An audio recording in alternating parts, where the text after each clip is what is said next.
So I guess this turned out to be like a cute little love story, guys. You know what I mean? Wayside School gets a little stranger. Like, it's a bunch of mystery stuff. You know what I mean?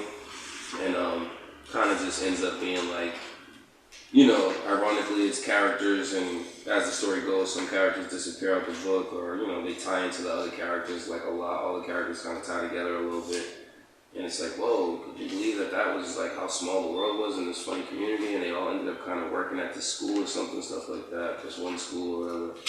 And like you would have seen in the beginning, you know, you could have easily said this guy Lewis, the yard guy, could have been anybody. He didn't even have to be one of the main characters. You could have said it just started off in a funny, mystery, you know, suspicious type of school environment setting where it was like preparing the school all by himself, and you would have thought that, you know, he would have ended up being like a, you know, unsung hero, or somebody who didn't really end up being the total point of the story. He comes back in the end, and he saves the baby and Miss Nogard, who basically was, before she was doing a substitute thing, she was somewhere else basically, and she was trying to fall in love with somebody, but unfortunately she had her ear on top of her head that lets her hear people's thoughts, and the first guy that was supposed to fall in love with her, Matt Perfect, ended up saying, I can't believe you hid that from me, and I fell in love with you, you're disgusting, and they never saw each other again, and she turned bitter and became a substitute teacher and was, you know, messing with the kids and stuff, manipulating them and stuff, and it ended up being Lewis and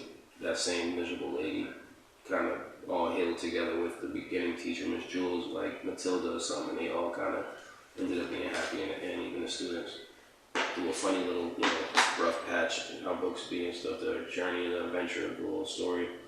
So, it says Louis Sachar, or Sackar, as you can see. He might have even made this book about, you know, himself, or a little character he made up as his name or something and stuff, or whatever. Ironically, I just seen this. So was born in East Meadow, New York. He was in high school. When he was in high school, he wrote his first children's story.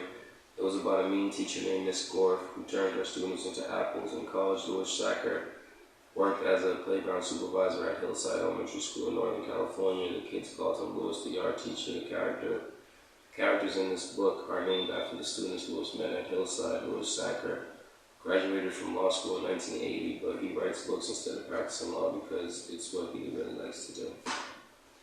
Nice job, guys. Nice job, Ant, man. Did it again, y'all. Check me out. Whole book. Like 3 hours.